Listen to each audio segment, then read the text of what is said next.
Hello and welcome to the 1 year anniversary of the Unnatural History channel being a thing. And here's the Q&A made to celebrate it. So this will be much more unedited than usual videos, so you can probably hear the squeaking of the chair in the background and possibly traffic, but then some people may remember the noises of traffic and the laptop from the early episodes, which were far worse and just very poorly edited. But yeah.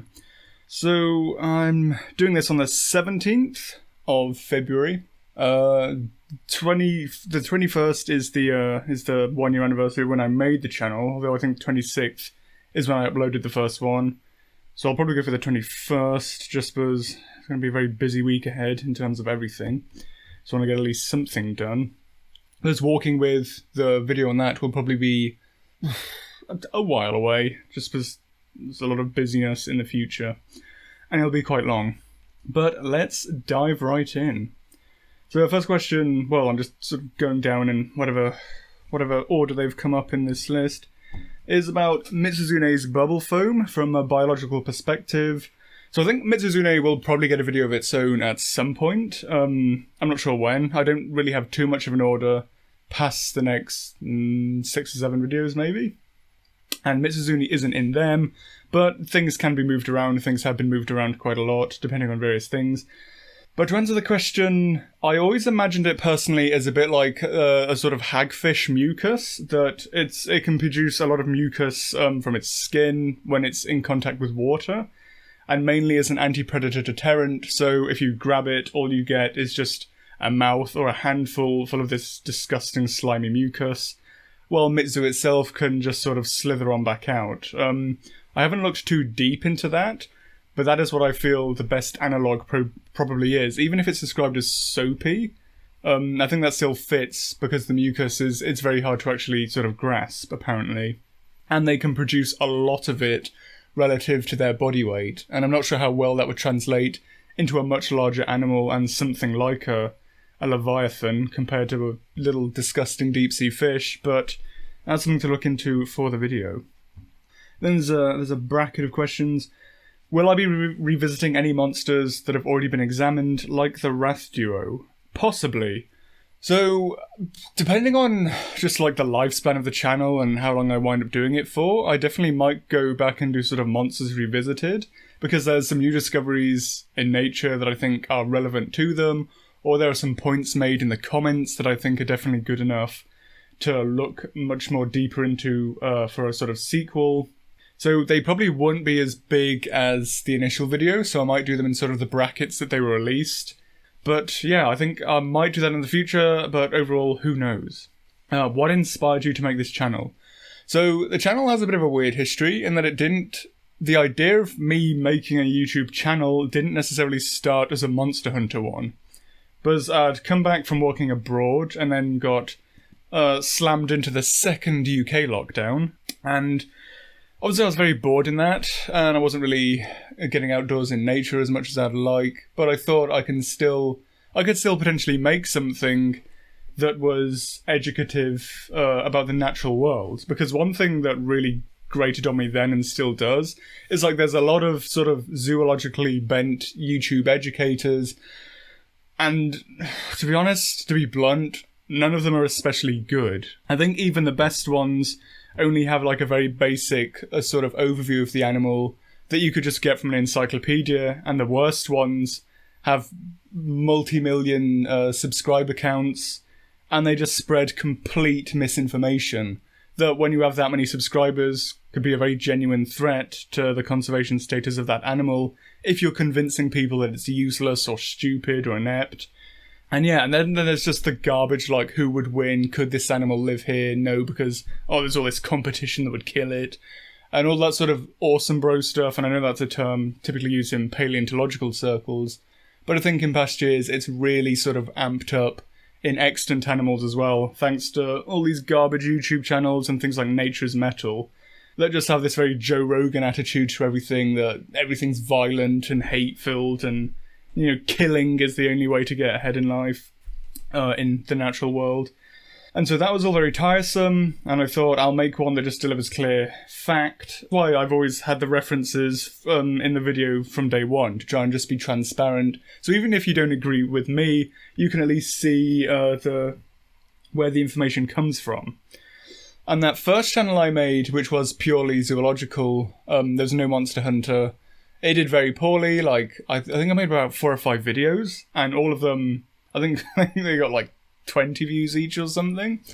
And then I'd often discuss with a friend or two who likes Monster Hunter effectively the topics of these videos, and then he was like, well, maybe you should make another channel that became the Unnatural History channel. But when he said that, for some reason, despite the fact that I already had one channel that was doing awfully, my first thought was, yeah, that sounds like a brilliant idea. I'll just do the same thing again and expect a different result. And yet, when I made that first video, by the time I'd made the second one, the Blosswyvern video, in that time I already had more subscribers in that first fortnight than, 5 videos had made me on the other channel. So I decided to just axe that one completely and focus on the Unnatural History channel. And now, yeah, it's grown reasonably. It's grown a lot more than I'd expect. I wasn't expecting it to get much more than, I think, 100 subscribers was what I was really thinking it would wind up at. And now it's past 3,000 and is steadily growing, which is a really big surprise. So yeah, has there been anything you did not expect on your journey thus far? Yes, subscribers. This amount of subscribers, this amount of people actually being very interested in it. Just the response, I would say, it's been really surprising. So yeah, could we potentially see could we potentially see an analysis? This shows you just how long it takes me to record things because there's so many flood lines. On Monster Hunter areas like the Wildspire Wastes or the Forest and Hills, examining how the monsters native to these areas all interact with one another in a connected ecosystem. Possibly. So again, that's something I'd probably save for the future as well, because I want to... Well, there's some topics that I think, like I've got one I want to make on monster design, one I want to make that quite a few have suggested on how hunters may affect monsters and their behaviour that I want to make. But overall areas, in the way it describes sort of interactions and such, potentially, although I think in at least some aspects I do cover that in certain monsters, like with Baroth, his video, and Almudron as well. But to do an area examination, that would require, I think, a lot of information about plant life, because that would be very important, and plant life isn't something I'm that knowledgeable on. I am pretty purely a zoologist, and in that, ecology and behaviour. And ecology is obviously how everything's interconnected, but then when I'm looking into things like that, there's often a bedrock of information on the area that I'm looking into already. Whereas with Monster Hunter, there's very little that's known about the plants and, their toxins and the soils that means this plant grows here and this one grows there. So obviously it's not a no, it's something I'm interested in, but it may require a lot more information than already exists about the universe of Monster Hunter, so it might be quite a bit more difficult. And if I do, I think that will definitely require a lot more speculation, just because, like I said, on the soils and plants and everything like that, that really builds the area. Could you perhaps examine extinct monsters like, I'm not even going to try and pronounce those, but yeah, and how they may have influenced ecosystems, or look at the fossils?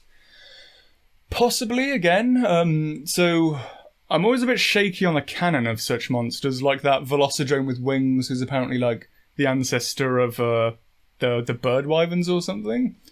Because I know they come from the older art books and then the books that were only released in Japan. But at the same time, I imagine Capcom are probably just waiting to axe them from the canon with whatever the next art book will be. But maybe, because there are some interesting designs there, so maybe, but I don't like to say no to anything, except maybe some frontier monsters, but yeah, so possibly. It's something I admit I haven't thought too much about. And what is 2 plus 2? I'm not a mathematician, I couldn't possibly give an answer to that, but I'm going to roughly say something less than 100, but greater than 0. Is there a particular generation of monsters you feel were more thoughtfully or realistically designed in regards to morphology and lore, more so than other generations? Short answer, yes. Long answer, it's not quite as simple as I initially thought. Because even generations that probably have some of the sort of zaniest and most out there unrealistic frontier monsters still have some very good, grounded monsters. Like 4th gen brought Valstrax and Glavenus and all that, and Atalkarl, I think that's how you meant to say it. The little bug mech mantis. But then it also had things like Nursilla and Najarala and Tetsukabra, which I think are great. I think all those monsters, Najarala isn't a starter monster, but all the sort of the earlier monsters, I think were fantastic. I think they're some of the best early game monsters there are, and I'd love to see them in a world update with lots of new behaviours.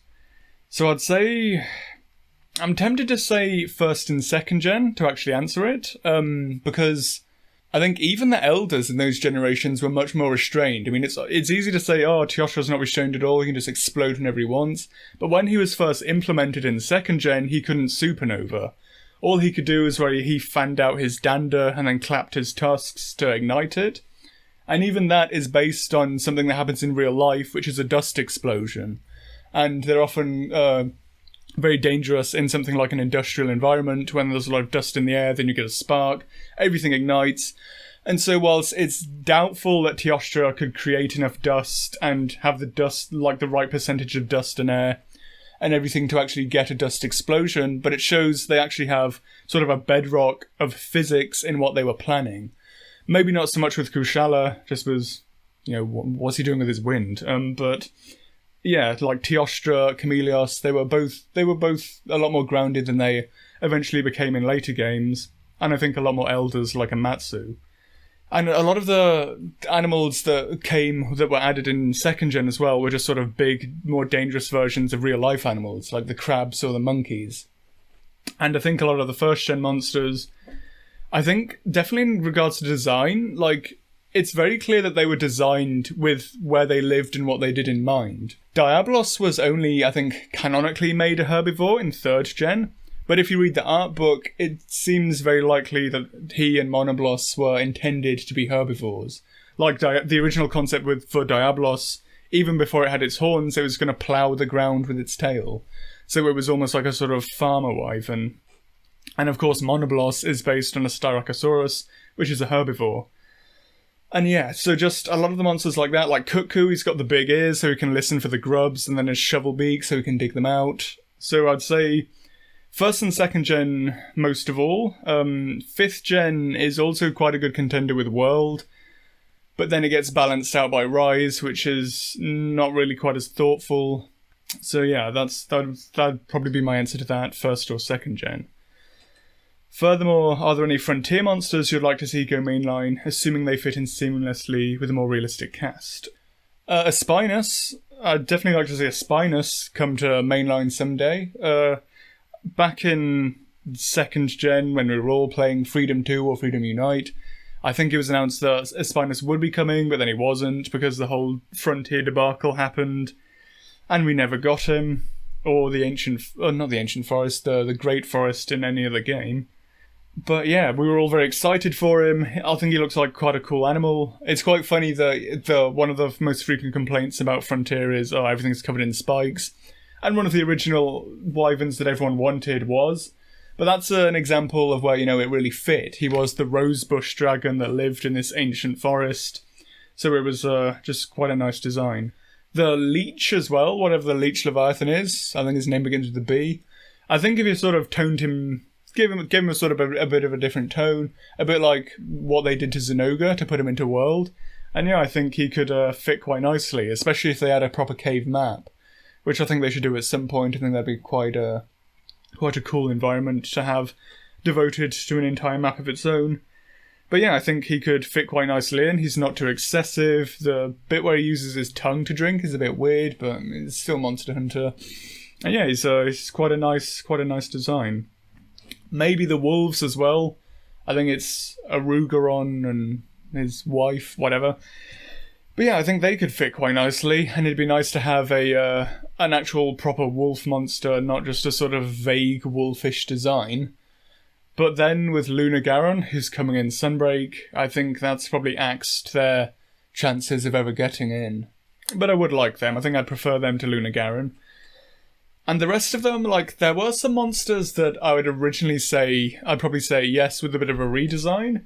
But when I think more about them, I think the redesign would be so great that it'd just be a better option to make an original monster. Like example would be the sort of laser scorpion. Like a scorpion monster would be cool, but if you take away his laser and you take away the crystals and everything, then you've removed so much of what made that monster itself that, you know, you may as well just make something original. And I think I'd apply that, to be honest, the rest of Frontier. Obviously, people will disagree with me there, but I think a lot of them, just take whatever their trait was that was cool and put it into something better. Because I think a lot of them are just sort of, yeah, to tone them down would be to take away what they are. Let them continue to exist forevermore in the ported Frontier. Creatures I think would be interesting to cover. The Hawker from Skyrim, yeah, he's quite cute, isn't he? The sort of three-tusked walrus. The Rock Drake, I'm going to Google him now. I don't really game very much. I'm not really a gamer at all. I just play Monster Hunter and maybe some of the boomer titles that I played when I was a lot younger in my teens. The Rock Drake, he looks quite cool. From a surface level, it's got a bit of a Tigrex thing going on, almost like a feathered Tigrex in a way. But yeah, he looks quite cool, and he's in Ark Survival Evolved, which is a game I always thought was just dinosaurs, but clearly I'm wrong on that front. But yeah, he looks quite cool, and some people have requested me to look into Ark, and I might at some point. Yeah, there's a lot less decided in future non-Monster Hunter videos. The Crystal Lizard, Dark Souls, look at him now. I'll probably put some of these images up on screen, just so you're not listening to me dither on. But Dark Souls, and I'm not sure if that's what the user had in mind. Oh no, that is what. It's sort of like a little lumpy salamander thing. He's quite cute. Yeah, I could... Well, I'm not sure, like, Dark Souls is a bit fantasy, as far as I know. But, yeah, I can look into that, see if he's a viable option. Trolls Gothic, I'm not sure if that's trolls in general, but they are, like, I remember the Troll Hunter movies sort of did a realistic bent on them, and I could potentially look into that. The Camouflage Beast in Primeval. Yeah, I am going to do another Primeval video, definitely on the Mer. A lot of people requested that, and I'm definitely going to do that at some point. But yeah, and maybe the Camouflage Beast too. Because he is a primate as well, so maybe I could do them in one video, or maybe he'll get his own, or something similar. I'm not sure, but yeah. Primeval, at any rate, will be revisited. I have 3 questions. Which weapon do you main in Monster Hunter? I primarily main Hammer, which I think is a solid choice we can all agree on. When I'm not using Hammer, I'd probably use a Longsword, but I started using it in Freedom 2 when it first came to the West, when it was a cool weapon that everyone could enjoy, before it became the weird, overpowered weeb weapon. So yeah, I'm allowed to use it because of that. Although I still prefer Hammer, I only really use Longsword for things that are very fast, like Nagakuga or Rajang. And before that Longsword was ever a thing, I used Sword and Shield a lot, and sometimes I still try to, but it just sort of fell by the wayside a bit. I think before Longsword killed anything else, it probably killed Sword and Shield, because I never really used the shield to block, even though you could, but it just never occurred to me. What's your favourite Monster Hunter map? I would probably say the first gen Swamp. There's a lot of really good maps, but I think the first gen Swamp, I think the atmosphere in that is just unbeatable. The bird calls, the fog, that very melancholy opening music you get. Yeah, I think it's absolutely fantastic. I'd like to see more moody, low visibility maps in future. There's one thing like the games have steered towards a bit is like very open maps, especially in Rise. And I'd like at least some maps where, you know, you can't see that far in. But there's one thing that was very atmospheric back in those games as well, is when you got into the area that had the monster in. Like the first gen jungle was a good example of this too. There's just vines and lianas and leaves everywhere, so you could barely see about 10 foot in front of you. but you could hear the very heavy footsteps of the monster ahead of you. And that was really atmospheric, and it really amped up the tension before the fight. So I think more maps like those would be really cool, where you can often hear the monster but you can't see it. And then I don't think there's anything wrong with open maps, say for example forest and hills or deserts or places like that. So you can have the mix of the two in a game. What's your favourite monster group? So I might say Flying Wyvern, but that's a bit of a cheat just because it's such a massive and diverse group. But yeah, it's got most of my favourites in. And yeah, thank you for all the compliments that are submitted with the questions as well. I really appreciate all of them. Cover the Cloverfield monster. Yeah, I did quite like Cloverfield, or at least the original film. I haven't seen any of the sequels, and I don't feel I'm missing out, really. And it was quite a cool kaiju. Like, the whole thing about it having separation anxiety, it was a deep sea thing, it had its own, like, cast of parasites as well. It was very cool. So yeah, that's definitely something that could potentially appear on the channel. Or the Skull Crawlers. Oh yeah, just give me my opinion. Yeah, like the Cloverfield monster a lot. And like the film a lot too. The Skull Crawlers, they were alright. I did like how they almost looked like the sort of burrowing skinks, where they just sort of had the forelimbs, because they are, I think, subterranean animals. What with the whole Hollow Earth thing. I think they're fine. They're alright as movie monsters. But overall, as you can probably imagine, I'm just not the biggest fan of that King Kong film. They're alright. I'm not a fan of the film they were in, but I think as designs, they're reasonably okay. I love to see pieces on Astalos. Astalos, I was talking with some people about the other day. He might well get a video. He wasn't originally going to be considered in the lineup, but then with sort of things being discussed, and like his whole cannibalism thing, and the fact that recent paleontological finds suggest pterosaurs didn't care for their young, there's, a bit more of a backbone that I could potentially work around there. Royal Ludroth, quite possibly. Zamtrios, definitely. Want to do an amphibio video. But yeah, Namiel, I think possibly, I'm always a bit hesitant to do Elder Dragons, but possibly Duramboros, definitely. He'll get a video in future. I do love the Tigrex, so do I. He's probably my favourite. And then, yeah, there's a question asking potentially a video on how hunters have affected ecosystems and monsters, and yeah, I think I'll do one of those quite soon, possibly after the Walking With video. How did you meet Monster Hunter? So this was many, many years ago, in 2005, when my family and I were on holiday in Croatia, and we were in Dubrovnik, long before Daenerys had ever burned it to the ground, and in a DVD and media shop, because obviously back then, shops just selling video games were quite rare. There was a copy of Monster Hunter, obviously it wasn't in English, but the cover of the box alone was enough to make me think, ooh, this looks up my street. And then I looked at the back, and there was all there was some screenshots, and one of them had the Velociprey in, and I saw the blue dinosaurs and thought, ooh, this looks for me.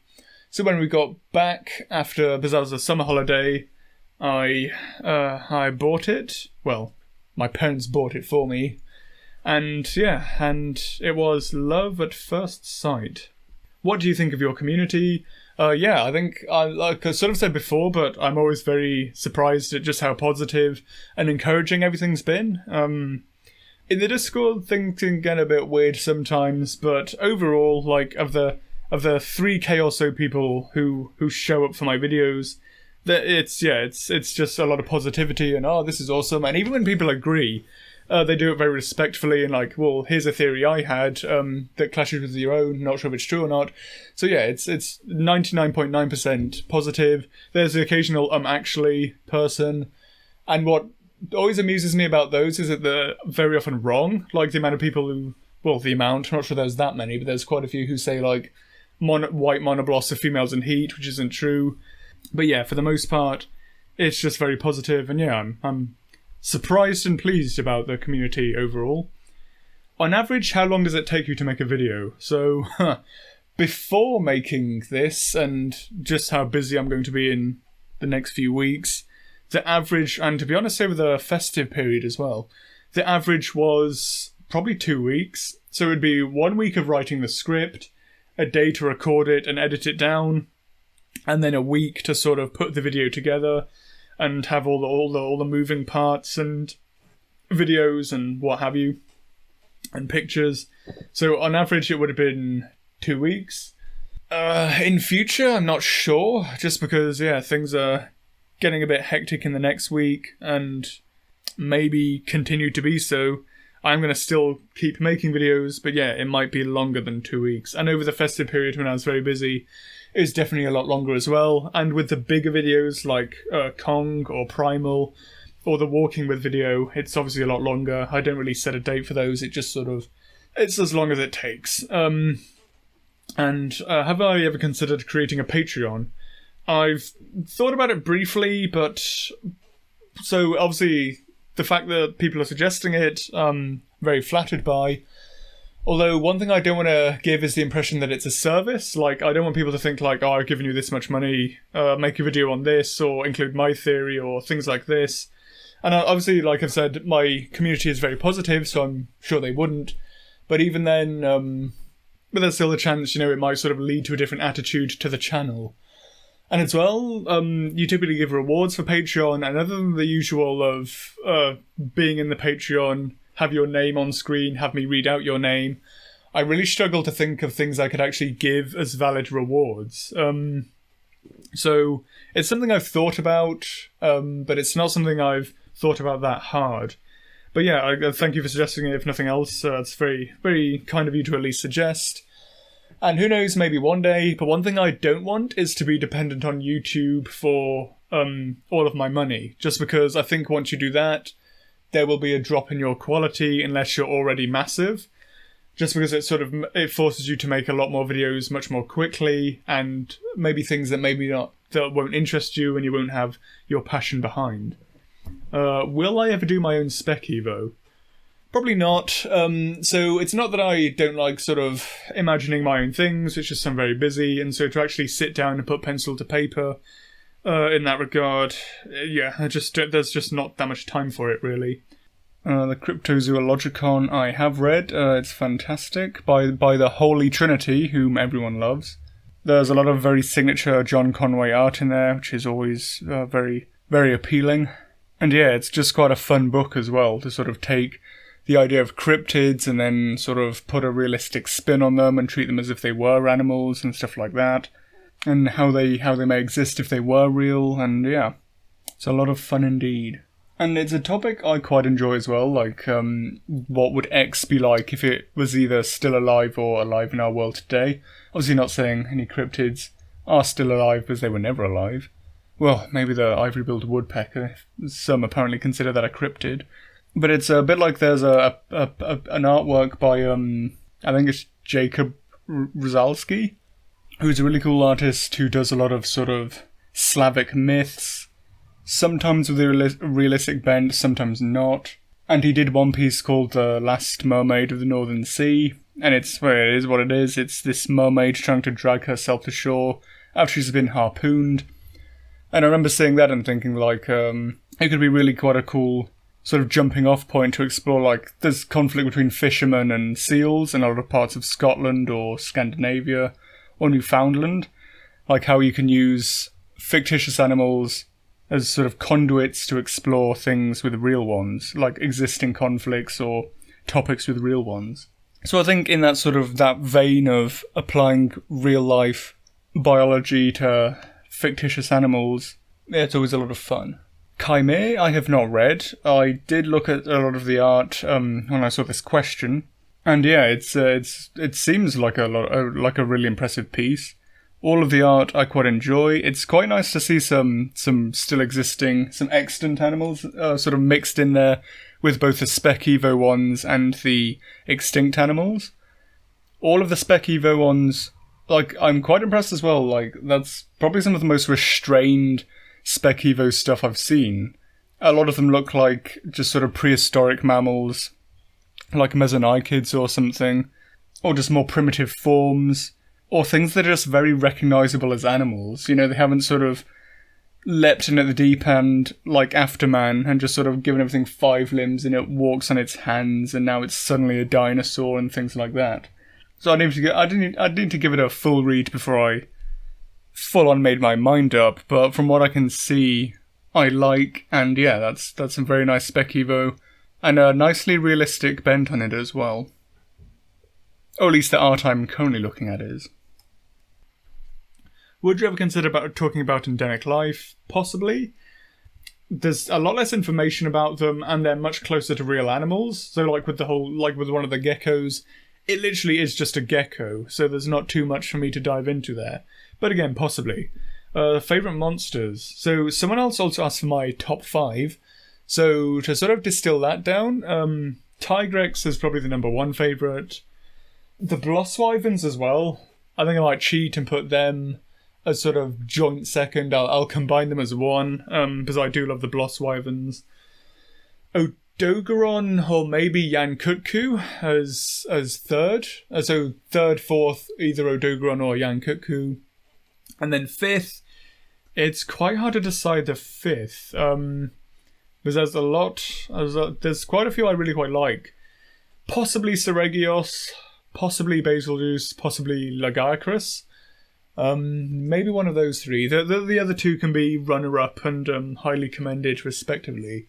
But yeah, so that's my top 7, as it were, or maybe 8. But yeah, education level, I am a Master of Science. A few years ago, I was going to do a PhD, but it fell through because I don't want to do a PhD in something that doesn't interest me, as quite a few of my friends have, just as something to, like a security blanket for the next 4 years and to become a doctor. I have no interest in committing 4 years of my life to something that doesn't interest me.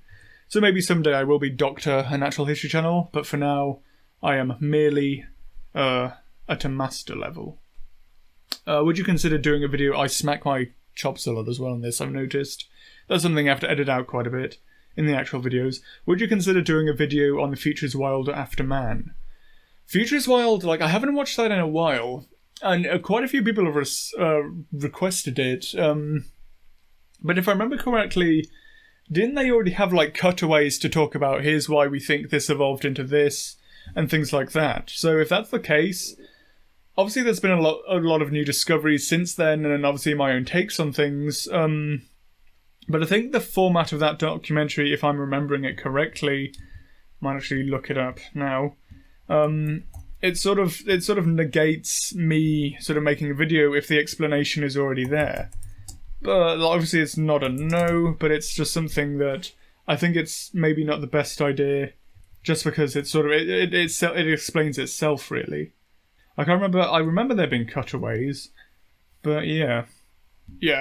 Obviously it's not a no, possibly, but it's definitely not something I'm off the top of my head struck me as one of the best candidates.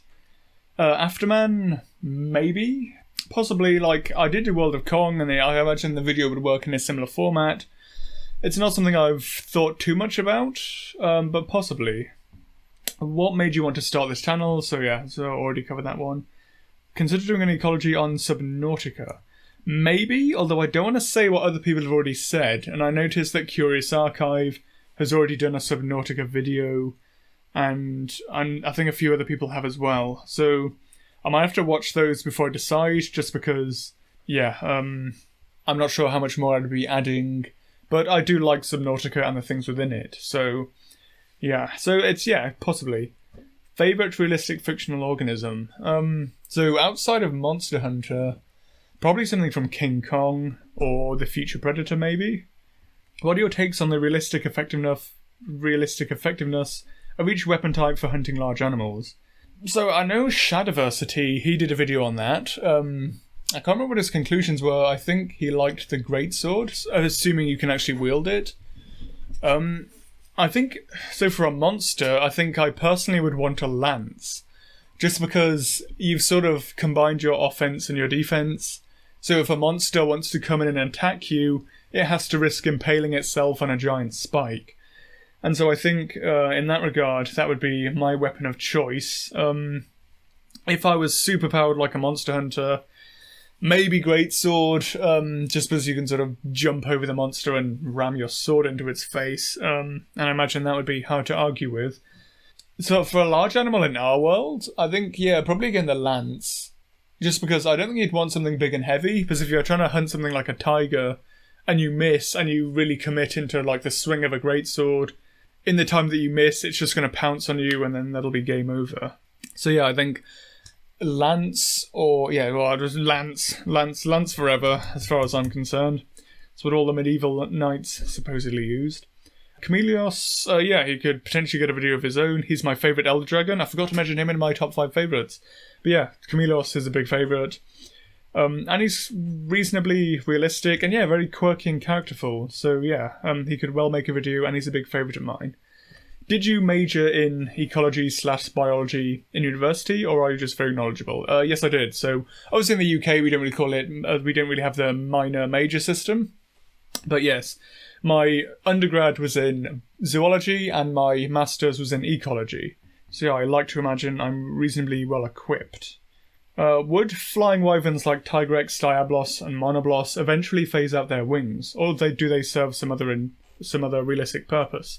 So I remember in my Bloss Wyvern video I suggested that they may well be thermal windows. And since I've suggested this, I'm quite fond of the idea.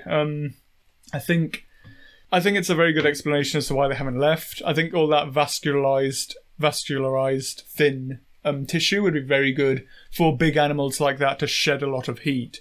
So I think that's a reasonable explanation. Although I probably would like to see them a bit more reduced, and I think if the Bloss Wyverns had come in a later generation, when they weren't quite as strict with the skeletons on just using the Flying Wyvern one in first gen, they may even be Brute Wyverns or something. But yeah, I would like to see the wings a bit more reduced, but not entirely, because I do quite like the idea of them being thermal windows. How do you feel about the new Jurassic World Dominion trailer and the animals shown off? Not a fan. I think it looks like it's very much following in the trend of the other two films, in that even if the dinosaurs do look a bit better now, I just don't think it'll be a very good film.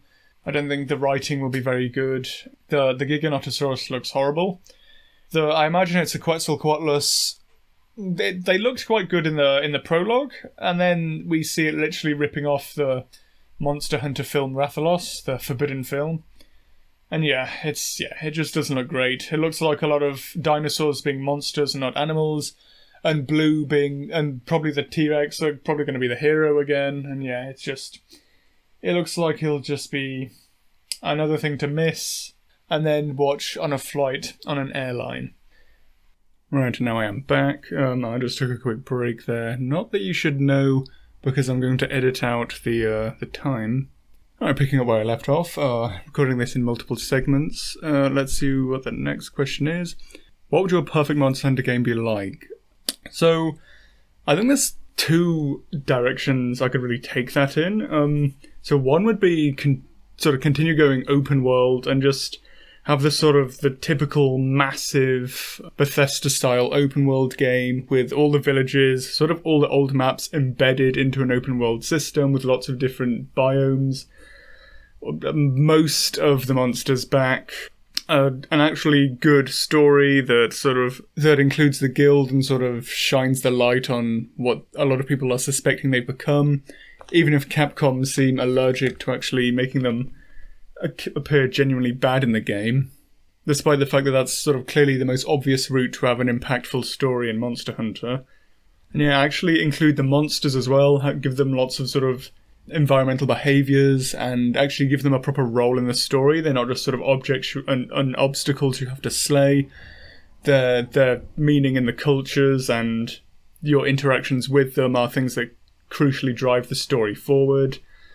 And also with that, seasonal maps, but also day and night cycles like tides and differing monster behaviours with whether it's day or night. So just a big, living, complex world with an actually good story. The opposite end of that I would also like, in probably an equal measure, would be to sort of dial it back, have this sort of Moga, Kokoto, Poke Village story where you are just the monster hunter. Like the endgame boss is just either a wyvern or a basic elder. It's not some giant mega super planet destroying death machine. Your goal is just to protect and provide the village, and the story sort of happens along the way. And again, I think the monsters can be crucial into driving that, and the human relationships with them. And with it, I think if there's like a sort of smaller one, there'd be a much smaller focus on bringing monsters back, and I think I'd like to see a lot of new ones. But I think the way to do this is what World did, and make brand new environments filled with brand new monsters. Like the Rotten Vale and all its roster, or the Coral Highlands and its roster. I think that's the correct way to do it. Like, we have these sort of the stock maps that we rely on, sort of the desert, the nice map, which is like the Ancient Forest or the Forest and Hills or the Deserted Island, which is sort of a warm, well-watered environment where the player often starts out, because, you know, it's not too challenging and nothing especially lethal lives there. And then there's often a snow map and a volcano, and then there's often the spare space map, which is typically a swamp, but can be something else, like the Misty Peaks or something. And I think still have maps that are similar to those, but are very crucially different, so we can get a different guild of monsters in, like, say, a high-altitude cold desert, like the Gobi or the Atacama or something.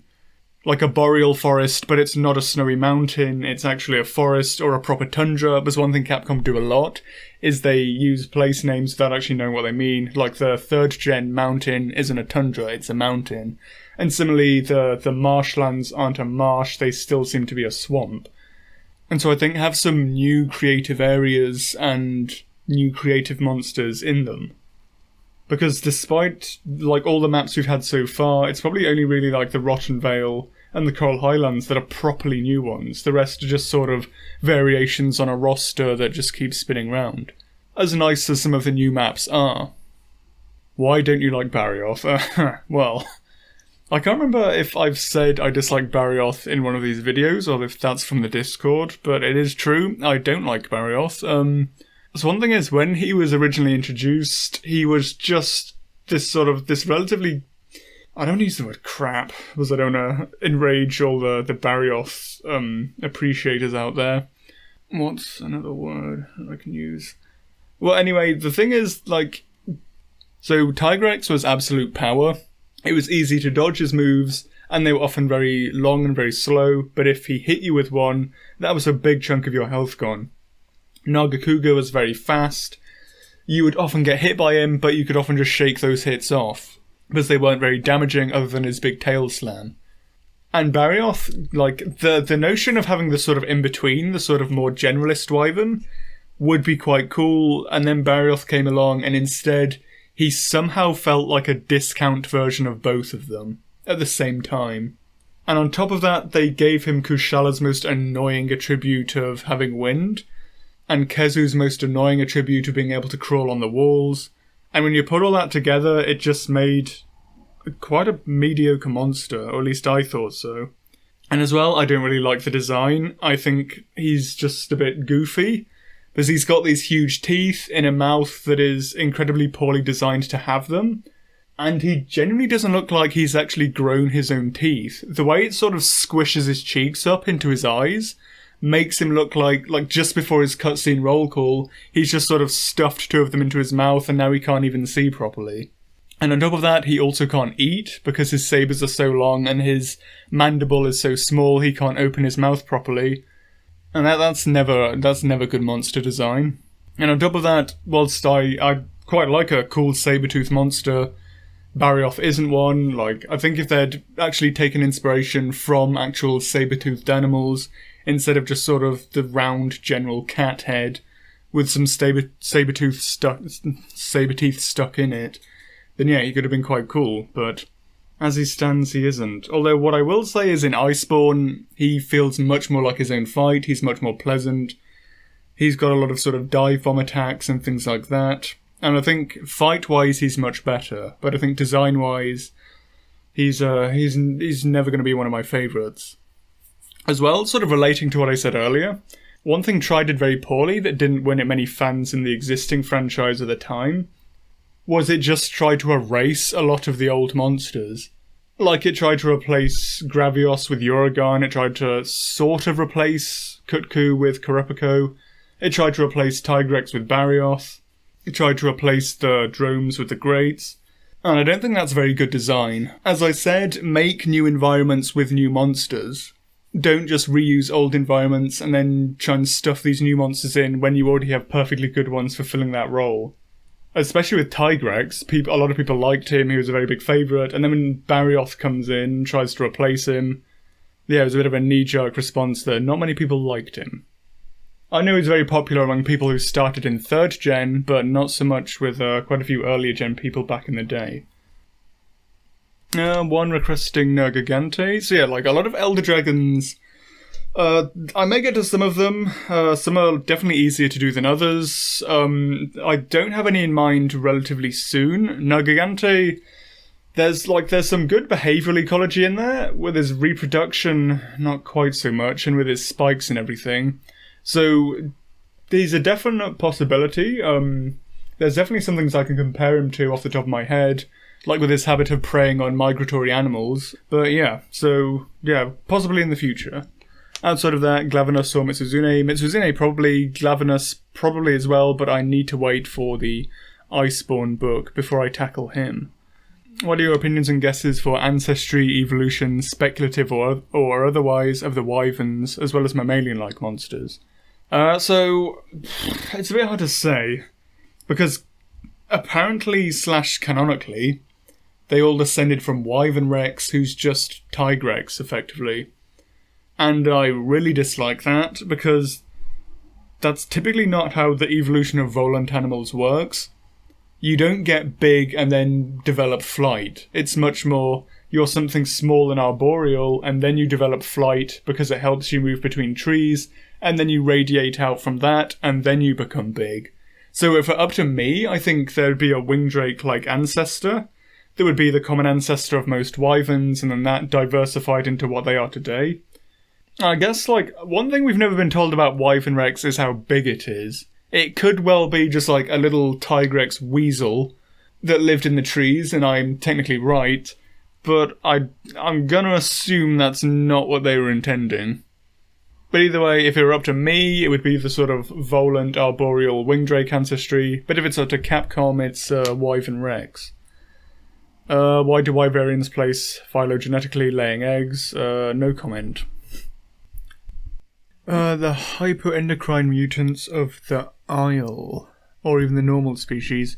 So, the Isle is that dinosaur game, isn't it? I wasn't actually aware that they had mutants or anything. I thought it was... I don't actually know what the Isle is, to be honest. Looking at some pictures now, that's, of the Hypsilophodon, and that's quite interesting. It's nicely feathered, that's quite an interesting design.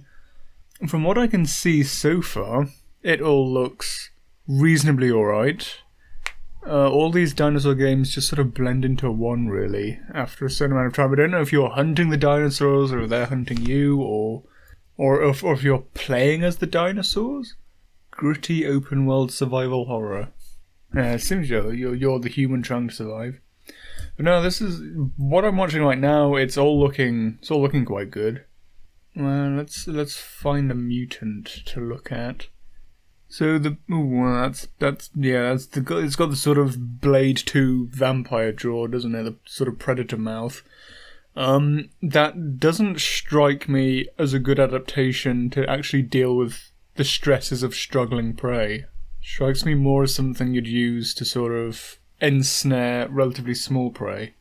It's video gamey and cool, but I'm not sure if it quite matches with the straight-laced realism that Isle seems to be going for in everything else I've seen. There's another one there. It's Carnotaurus. It's got the Devil Joe mouth. Not a fan. So yeah, some interesting stuff there. Some not quite as interesting stuff, but yeah, it looks like an interesting game. Spore creatures, yeah, they are a bit basic and cartoonish, but I do remember liking Spore when I was a kid, but I do remember once it got past the tribal stage, I didn't really like it. I just made a new creature because I wasn't about that space tech life. What was / is your main draw to Monster Hunter, and how do you hope the game evolves in the future? So to sort of continue on to an earlier question, which was my first Monster Hunter, which was the first one and how I found it. So when I got home and played it for the first time, and I was greeted by the introductory cutscene, and it was effectively just a nature documentary, with the humans playing a small role at the end when they tried to hunt the Rathalos. And I think the second I saw that, I was already hooked. Just nothing else treated its monsters that way, like animals, and just put them front and centre, with the humans only really being an afterthought.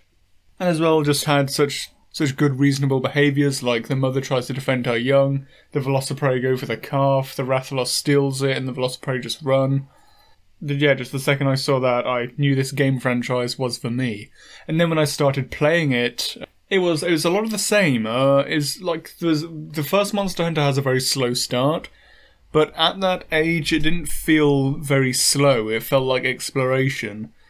Just the way you were sort of introduced to the forest and hills in drips and drabs with relatively short quests, and then the time you got to actually explore it by yourself and go to the whole area, and it just felt like so exciting. And then you hunted your first bullfango because I think there was a fishing quest, and you just got charged by it. Then you felt like you were the greatest hunter of all time. Then you actually got to hunt the Velociprey, and that felt amazing. And then Cuckoo, and yeah, just the way like Cuckoo wasn't a normal dragon per se. He had all his bird-like traits and his big goofy ears, and you could tell he wasn't just a killing machine. And so to see that in a game was very refreshing, and just reinforced my love of it quite early, and then the rest of the design did as well. As for how I hope it evolves in the future, I'll be blunt and say I hope it evolves to be more like World and less like Rise. If you like the sort of flashy anime aspects of it, I'll be blunt and say I don't, and that there's only one Monster Hunter, but there's a million JRPGs where you can get your fix of that. But there aren't any very good Monster Hunter clones that have truly emulated the feeling of the series. The combat, maybe, but not the vibe of it, not the style of the monsters, of the notion of monsters being animals.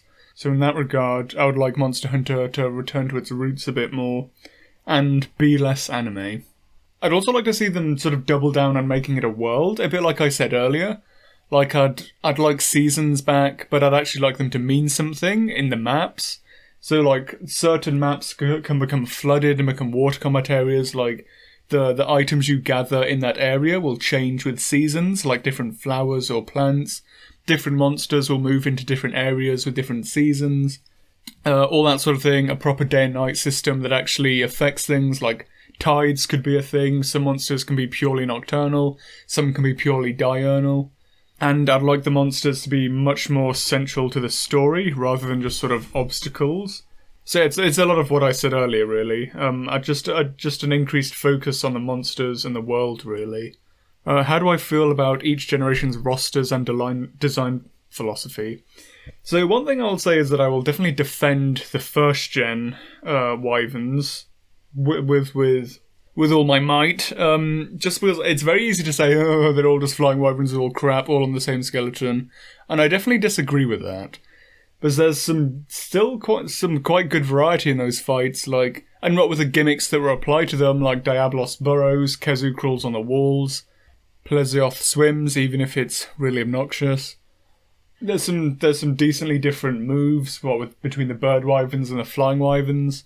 And so, even if in terms of fights, if they're not great, there was some reasonable mechanics there to try and differentiate them. And it's very easy to say, oh, they're all crap, but that's because we're used to them. Like, I imagine if Diablos was introduced much later, everyone would be going, wow, what an incredible mechanic, the way it digs. But because it was started on in day one, it's very much taken for granted. And similarly, the different levels of design they had with all the monsters using just the Flying Wyvern skeleton, I still think is very impressive. Second gen, I think, there's a lot of quality there in how they take normal animals and then sort of monster hunterify them. Like with the monkeys and the crabs, I think they did a very good job there. And those are all very solid things I would like to see come back. Third gen is definitely where it starts to get a little bit sort of less refined. Like, that's where we first get our sort of nonsensical anime frontier monsters like Brachydios and Zinogre. Even Lagiacrus, like, if you look at his mouth, overall I think he's a very solid design, and he's a favourite monster of mine. But, like, you look at his mouth, he's got those sort of, that extra layer of spikes on the outside, that it's questionable if he really needs that. And I feel the march towards a monster that's half fire and half ice begins with a single spike. Especially if it's an animal that doesn't need it. And Lagiacrus definitely feels like he doesn't. And that sort of feels, and so that feels a bit like they were just adding things to his design to try and make him look scarier, and a bit less like an actual animal. And again, that's just a very small thing, but it can be sort of indicative of a slight shift in what they were going for with the design of that roster.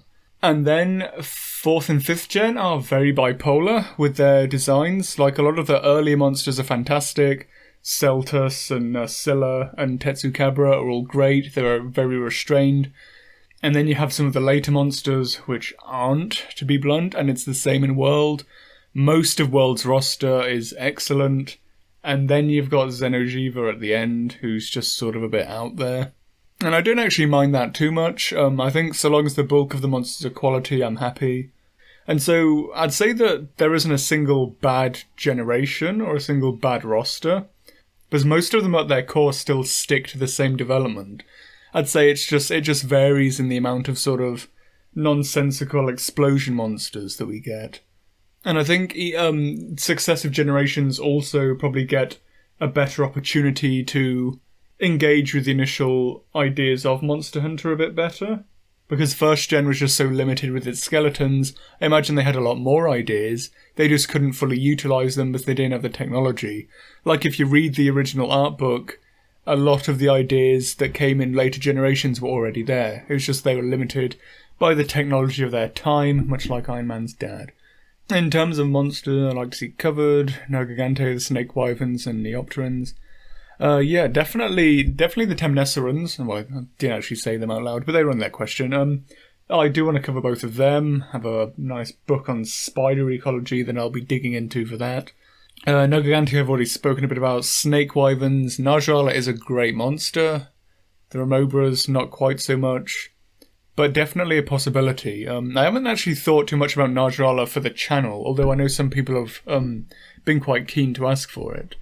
I think the information on it is a little bit slim compared to some of the other monsters, but it's definitely something. It's definitely a monster I like and wouldn't mind looking into more. What are examples of some monsters you believe to be objectively good, but you're not a fan of personally? Good question. Maybe Goble. I think he's a decent design, nice ecology video, alright gear. He's not that bad a fight. I know some people really don't like him. Some of my friends really do. And overall, he's quite a solid early tier monster, but I just didn't gel with him for some reason. And I don't know why.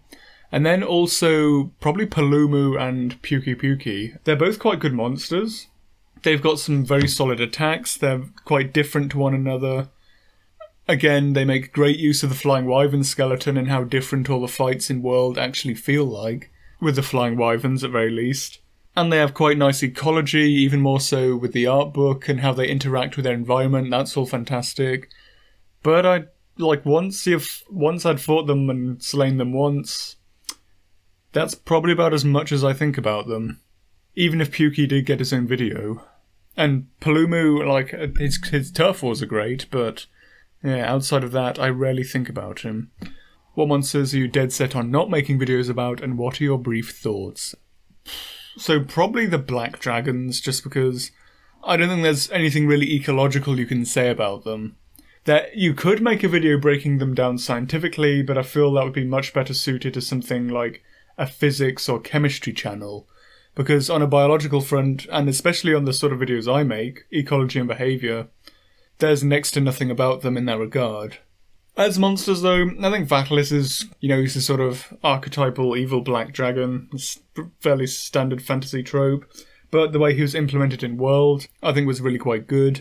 White Vatalis, I think, just sort of builds on that. Sort of older, more dangerous Vatalis.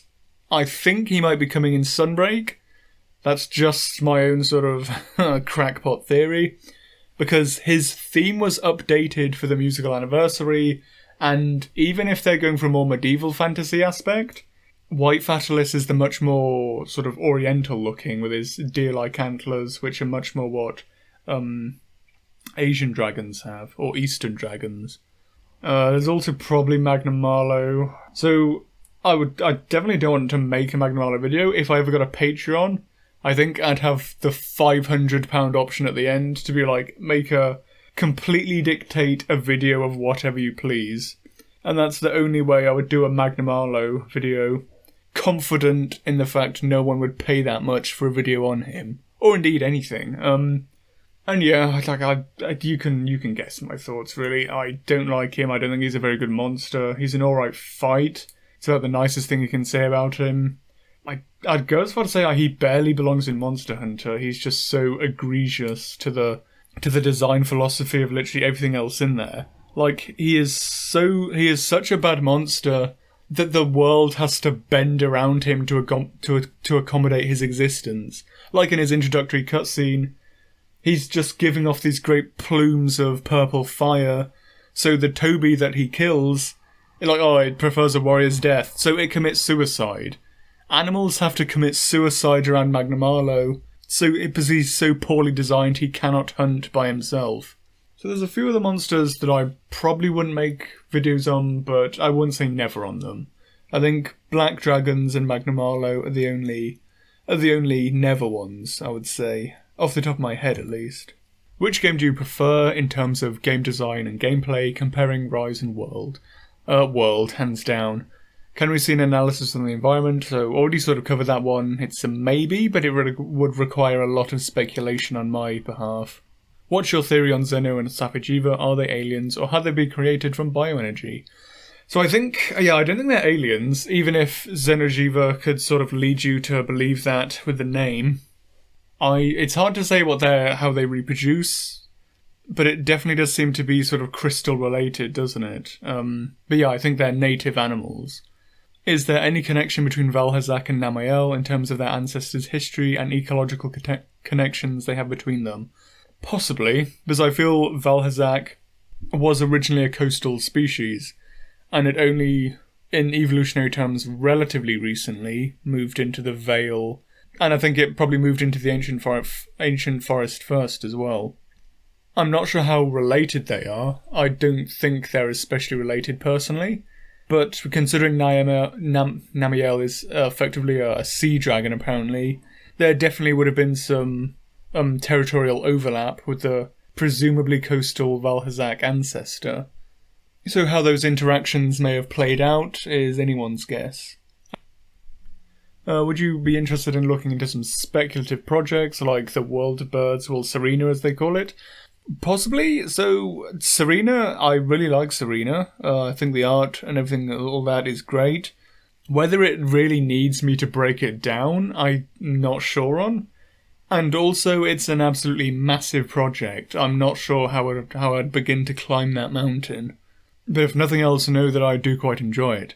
The After series by Dougal Dixon, so yeah, that's also a maybe. I could do the sort of World of Kong treatment.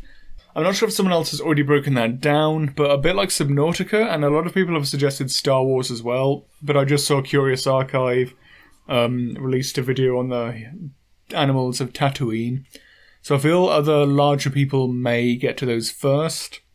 That shouldn't stop me doing them, but at the same time I don't want to just repeat what others have said. And I'm not sure if they share my style, but yeah, I'd have to actually look into those. All Tomorrows by C.M. Kozeman. Probably not. There's one I'd say that's one much more for anthropologists or human anatomists or people who study sort of human cultures. I don't think that's one for a zoologist. And also, Alt Shift X has already brought that to prominence himself anyway. The Birin Project. Allow me to just Google this. Birin Project.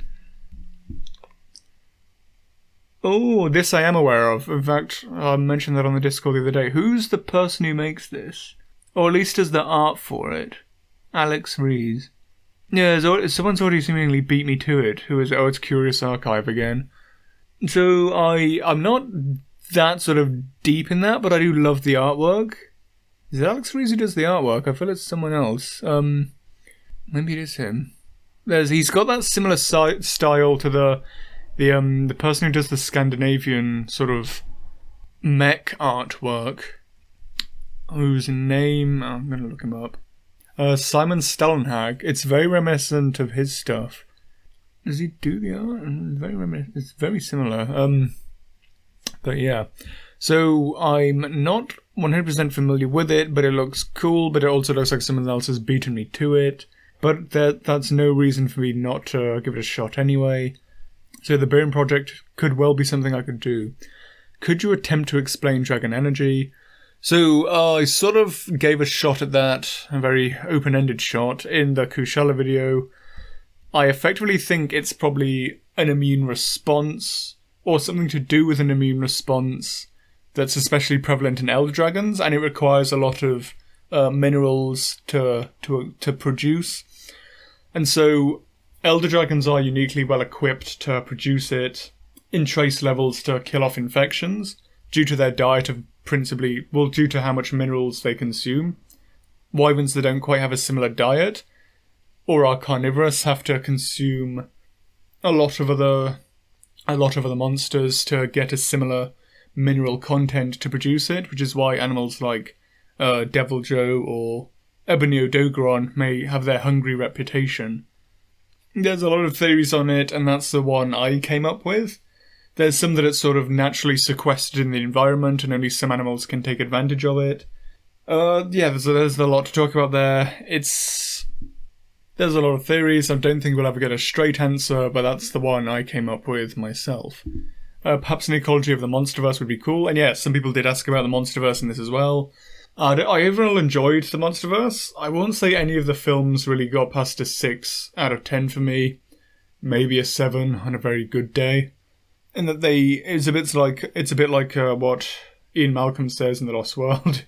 You're not making the same mistakes. No, you're making all new ones now. And that's just sort of what that franchise did. It learned from each film it made, and then proceeded to cripple the next one with brand new issues. I thought Godzilla vs. Kong was alright, but I don't think I enjoyed it as much as some other people. I think I probably preferred King of the Monsters, personally. I could do an ecology thing.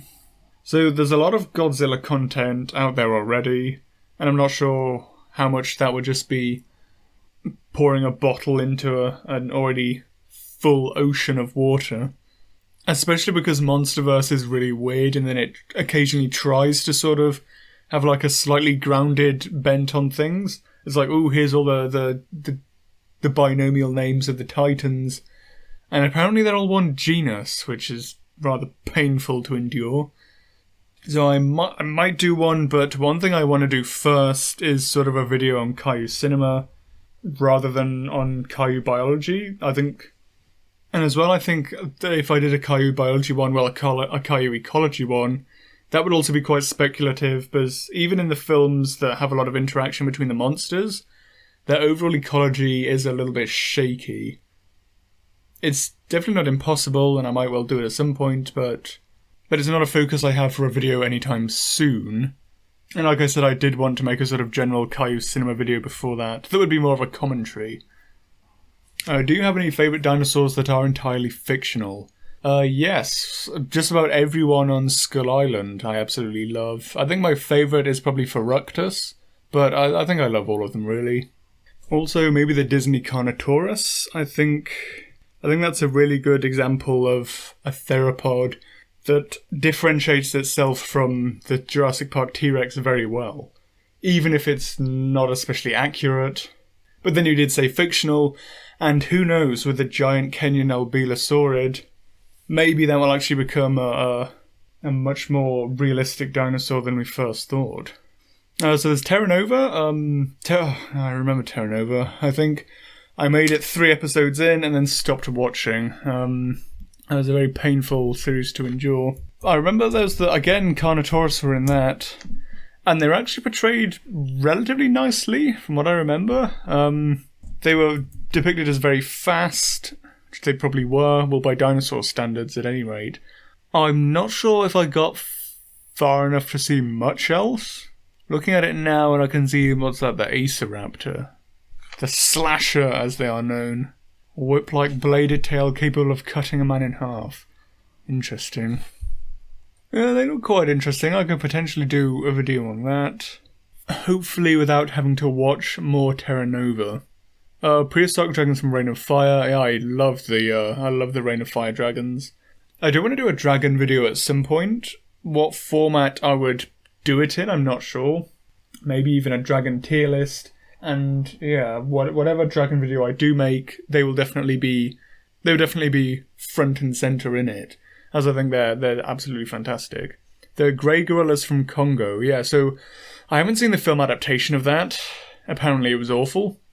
But the original novel I thought was fantastic. Great stuff from Michael Crichton. And I love that idea as well. Something was selectively bred by some civilization, then the civilization was wiped out and the gorillas were left behind. And they didn't go entirely feral, they're still trying to commit to the role that they were bred for. And yeah, I think that's a really cool concept for sort of a creature idea. I'm not sure they're quite strong enough for a video of their own, because they are effectively just gorillas. I think it said they're either gorilla human or gorilla chimp hybrids, first being a bit of a grim thought, but as much as I do love them, I think they're not different enough from actual gorillas for a video. But yeah, if nothing else, I do love that book. I love most of Michael Crichton's stuff. What are your thoughts on other stuff from the Jurassic franchise, i.e. Battle at Big Rock, Camp Cretaceous, the prologue for Jurassic World Dominion? Battle at Big Rock I actually enjoyed. I think it's the best thing to come out of the newer 3 films. I think the little kid fending off the Allosaurus was a bit stupid. But other than that, I think it was quite solid. I was surprised Trevorrow could make that. Camp Cretaceous I'm guilty of still not having seen. I know there's a season 3 out now, I know there's a Spinosaurus in it, and I know it eats a Smilodon, but that's as far as I've got with my knowledge of that series. The prologue for Jurassic World Dominion. I thought the prologue was doing alright, and then the Giganotosaurus showed up, and then it just sort of sank back into the same level of quality of the rest of the Jurassic World films.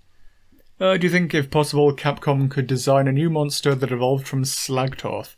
Absolutely. I think a hippo monster, as sort of like a water Diablos style, as it were, like a giant aggressive herbivore, I think that would be a really cool concept. Especially if they, So I was rewatching a documentary on hippos, the Natural World episode, where they filmed it in Botswana's Okavango Delta, and the way hippos make all these channels, and I think that would be a really cool idea for a map if it was sort of based on the Okavango Delta. You could have one half of it sort of as sandy savanna, then one half of it as sort of as submerged reed beds, and it could be a seasonal map and everything, and it could be sort of built by the hippo monster, similar to how Diablos sort of builds the Wildspire. Well, Diablos and Baroth, really. There'd definitely be a lot of jokes calling it a Slagtoth drome, but that's only if they make it strongly resemble Slagtoth. I think they could definitely make something very cool with like a hippo parallel monster. What are your thoughts on Pacific Rim, in particular the creature designs? I think some of the creatures in that are really cool. I really do quite like Itachi. I think she's the coolest Caillou in it. The true hero of the story, of course. As for the rest of the Caillou, I remember there was the big sort of Sydney smashing one who had that sort of hammerhead thing. He was quite cool. The leatherback, sort of gorilla-y one, he was also quite cool. The big one at the end, Slattern, I think it was called, who was meant to be the, Class 5 Ultra Jaeger smashing death machine. And I remember it was killed pretty easily compared to the others, and that one was a bit of a letdown. There were some others that I can't quite remember. There's the giant crab, that one was a bit dull compared to the others. But overall they're quite a fun group. And sort of a very alien design there, and all the sort of glowing lights, and yeah, there's a lot of fun. As a film though, I think it's some decent dumb fun. I think I probably would have preferred Hellboy 3, but we play the hand we're dealt. I think it can get quite overrated. You always see a lot of, you see people calling it dumb fun, and then you always get people trying to defend it. And I do think there are some genuinely indefensibly stupid points in it. Like, everyone tries to play the sort of, oh, they couldn't just use guns because then the Kaiju blood's toxic. Well, if the Kaiju blood's toxic, why do so many of the mechs, the Jaegers, have weapons that can only kill via exsanguination? It's not like people trying to defend the sword saying, oh, it was a last-ditch effort so they wouldn't die. But why is the sword built into the Kaiju to start with? If Kaiju blood is so toxic, why is that even an option? Why would you add that in? Why is there a Jaeger that can only kill with its multiple buzzsaws when you know Kaiju blood is toxic? Why are you having this option to create as much blood loss as possible when you're saying that's the reason you can't have guns? So there's definitely a lot of very stupid points in there that I think drag that film down quite a bit. Also, some of the characters are really annoying in it. But overall, I still think I managed to enjoy it. I definitely don't think it's that good a Del Toro film, but I think the worst Del Toro is still better than a lot of other people's worst or sometimes even best efforts. So yeah, it's not a terrible crime. Could you do a video on the riders from the stories? Are they canon? Is that series canon? I'm not sure if it was, but I wasn't planning on it because I didn't really consider stories a true sort of mainline game.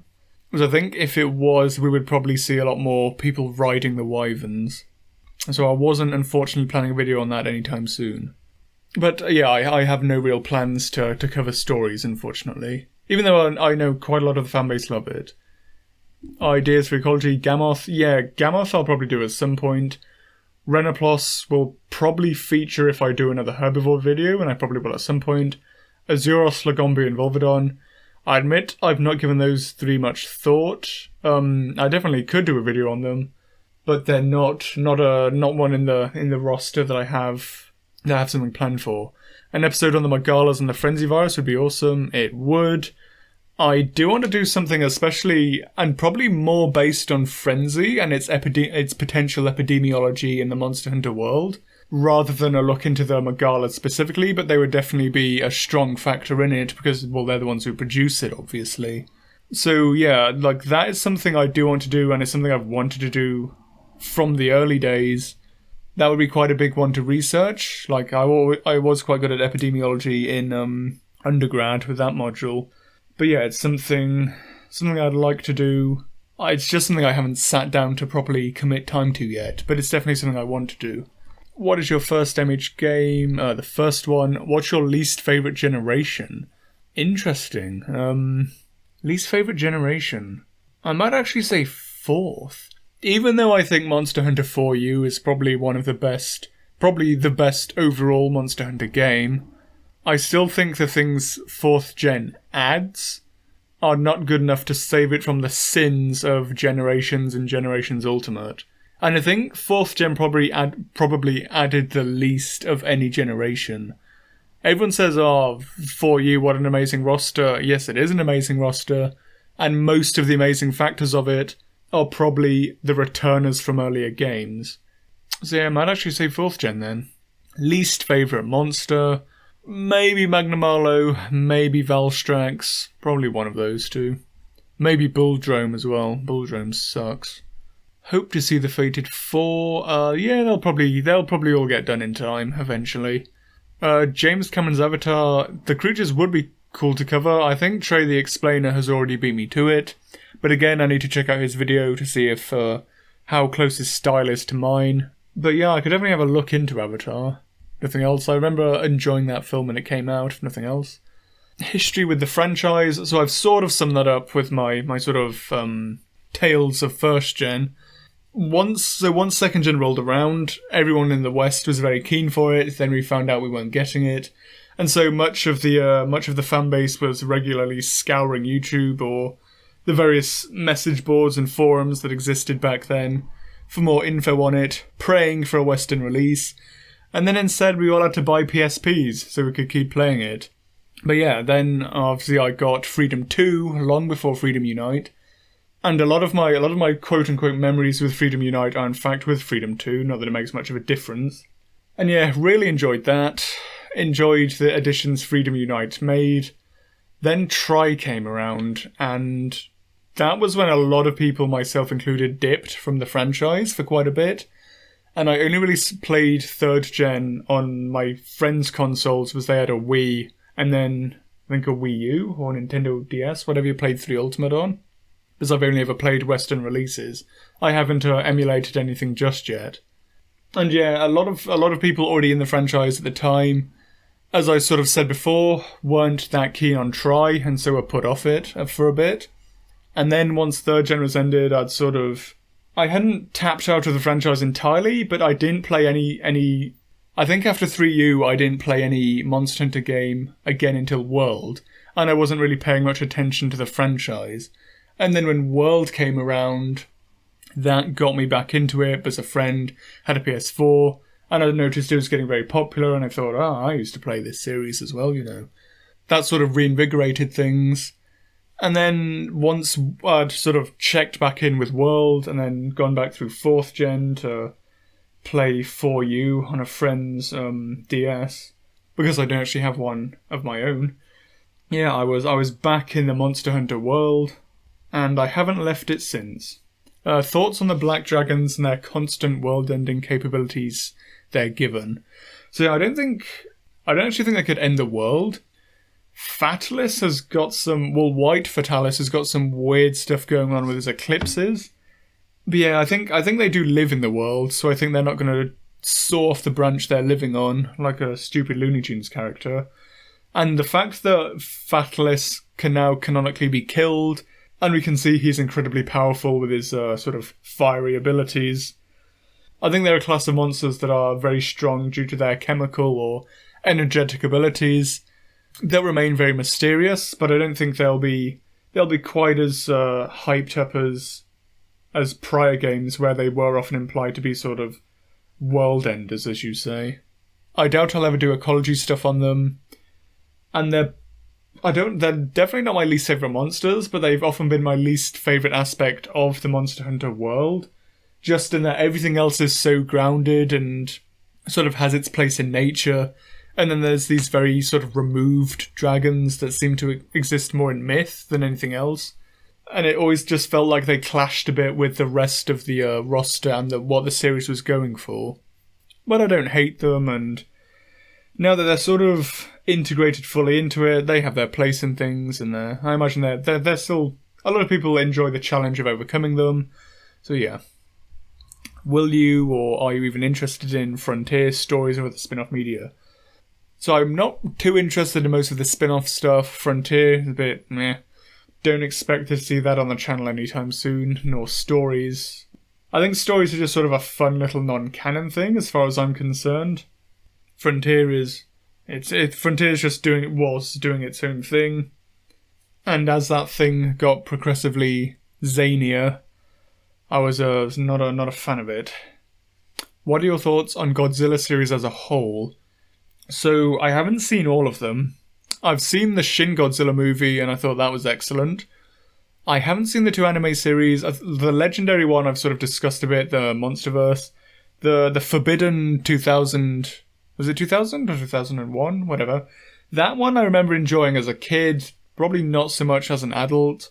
The early Godzillas I quite liked. I really love the first one. Godzilla vs. Biolante, I think, I also really quite enjoyed. And I also like a lot of the introductory films for the other Kaiju, like Rodan's first film, Mothra's first one, whenever Ghidorah gets introduced. Although I haven't seen much more of them. But overall, I think Godzilla's just sort of its own enjoyable little thing. Could you talk about how fantasy ecosystems work, even if they seem non-plausible with all the powerful beasts and such around? So fantasy ecosystems are a lot harder. They're just the influence of magic just makes that quite hard, as you can just magic your way out of a lot of scenarios, and you don't have to give as much explanation for things. I do like the idea of magic sort of being just another abiotic factor, like sunlight or rainfall. It's another thing that just influences the ecosystem. But then I'm not really sure if I've ever seen a franchise that really considers it in that way. Potentially the world of Monster Hunter as a whole, society and all. So that's probably a bit above my pay grade. Well, it's not really the right term, but Yeah, I think that would have to be a collaboration between a lot of people. Maybe an anthropologist, so maybe ask Trey the Explainer if he wants to hit that up. But yeah, as purely a zoologist, I think I'm not really equipped to do that. Least favourite monster, I sort of already answered. Slagtoth, why do they live in so many harsh places that don't have a lot of water? I think a lot of that comes from the developers not really caring. Explain how different statuses work and how monsters evolve to produce them. So I think, I'm not sure if I'll do a video on that, but I'll probably potentially explain that sort of within videos about the monsters that use them. Have I seen, heard, or even played of a knockoff of Minecraft called Survival Craft? No, I haven't, but I will Google it now. Instead of fictional things, it has real-life animals, and they'll attack and kill each other out of food or aggression. That sounds quite cool. It almost... what springs to mind again is a Michael Crichton novel, the one he called Prey, where he sort of fed predator-prey interactions into an AI that was originally used for his sort of grey goo nanobots. I think the original plan was for them... Well, I think what they would tell the public would be that it was for search and rescue, but obviously the military and the government wanted them for more nefarious purposes. But I think the idea of actually creating an AI sort of ecosystem and then seeing how well it works is quite an interesting one. I'm not sure if I could quite do a video on that, but if nothing else, it's certainly an interesting project. And I'd be keen to see sort of, are the animals coded with sort of hunger things, or is it just sort of, if something comes within a certain proximity, they automatically kill it? But no, that is an interesting idea. But no, I never had too much to do with Minecraft myself. I remember when it came out, I remember being surprised that it was so popular. And what are your thoughts on brute wyverns? I think, for the most part, they're a good bunch. A few dodgy eggs in there, but overall, quite a nice group. It's just always nice to have sort of theropods. They're always going to be very at home in the Monster Hunter world, and always keen to see what new ones we get in future games. Suggestions for the boys over at Rage Gaming Videos, would Duramboros or Malfestio make for a good subject? Duramboros, certainly. He's sort of one I've always had ideas on from the start, but he always just wound up getting pushed back a bit. But there'll definitely be a Duramboros, possibly Duramboros/Bambaro video at some point. Malfestio, maybe he's not one I've put too much thought on, I'll admit. I'm not the biggest Malfestio fan. Unfortunately, I know some people like him. I probably should have included him in a bird wyvern video somewhere. I'm not sure if he's quite strong enough for his own one, but who knows, he may appear in a future video. Do I have my own world building or speculative evolution projects? I don't. Like I said, that's a lot of time to actually put down pen on paper, and yeah, this series takes up most of my sort of creative time, as it were. Would you consider doing a video about the Monsterverse Skull Island? Possibly, like I've said, I might do a Caillou video at some point, and yeah, I think a good subset of that would be the Skull Island Monsterverse. The other way around, Monsterverse Skull Island. I don't think it's anywhere near as strong as Peter Jackson's, but there's probably some stuff I could talk about in there. Xenomorph ecology would be cool, it would. I imagine a lot of other people have already covered the Xenomorph, but then I think if I did that, it would look much more into other sort of insects with caste systems and build on it from that, and with some stuff from the expanded universe, with all the extra classes and such they have. Which monster game do you think is the most underrated? Thinking about this, I think you could make an argument for most of them. Sort of going down the franchise, Rise, I don't think it's underrated at all. I think it gets a lot of love, possibly more than it deserves. World, I would actually briefly consider to be possibly underrated, but then it's the best-selling Capcom game ever, so whatever people's thoughts on it are, I think that sort of invalidates it being underrated. For You also, I think most of the fandom consider For You to be the best overall Monster Hunter game, so I won't say that's underrated. Generations and Generations Ultimate, I'd say overrated if anything, I'm not a fan of them. Most of 3rd gen has a lot of very vocal diehard fans, so I wouldn't say that's underrated. Tri has a lot of people saying, oh, it's the best one because I started with it, when I think Tri has a lot of weaknesses as a game that a lot of people don't really consider with the rose-tinted glasses. 2nd gen as well. 2nd gen I think does a lot right, but I think it's quite recognised for it. I think a lot of people consider Freedom Unite a very good game, as do I.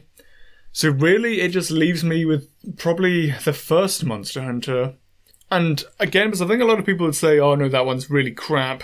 I think that deserves its bad reputation. And if people are saying that about it, and a lot of them do, I think then it probably is underrated. Because despite the fact it was very janky, it still did a lot right. It still did a lot to endear you to it, somehow. I think just going, haha, get ratioed, it's crap, is not a very nuanced take on things. I think if you're a fan of the series, you should probably at least give the first game a shot, even with its dodgy analog stick combat, which you surprisingly get used to. So I'd say just because it's just sort of the whipping boy of the franchise, that if you want to say anything's crap, it's sort of, oh, we can all agree that the first Monster Hunter is the worst one. I think with the general attitude a lot of the fanbase have towards it, even if they haven't played it, and most of them haven't, I'd probably say the first one is the most underrated. What's your favourite non-avian dinosaur? Mine's Yaki. Excellent choice. Mine is Allosaurus jimadzini.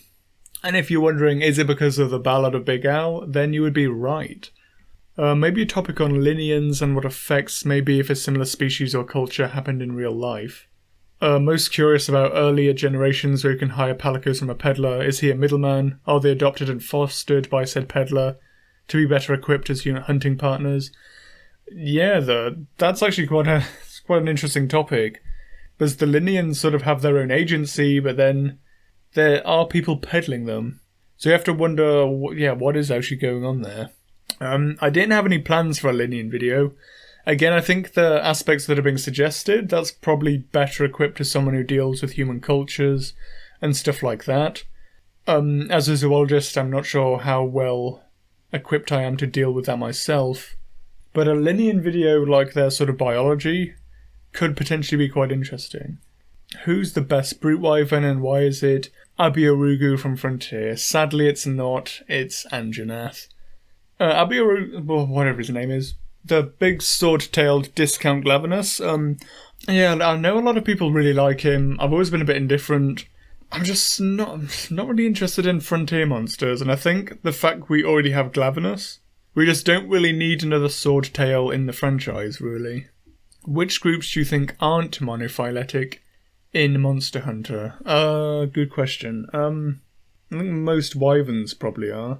It's a good question that I'm poorly equipped to answer, because I'm not the biggest taxonomy fan. Pissing wyverns, maybe not. I think they might, because I don't really know what's going on with pissing wyverns. I think some are potentially actual wyverns. I think some might even be fish. So I don't think they're actually a proper taxonomic group. Maybe Leviathans too in that regard. I think there's possibly different families there. I think Leviathan may also be a taxonomically meaningless term. Off the top of my head, those are the ones that are coming to mind as potentially not being monophyletic. But yeah, taxonomy is something I rarely pay attention to.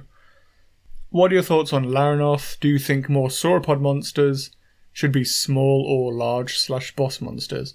Yeah, I think a sauropod monster that's actually a large monster would be quite cool.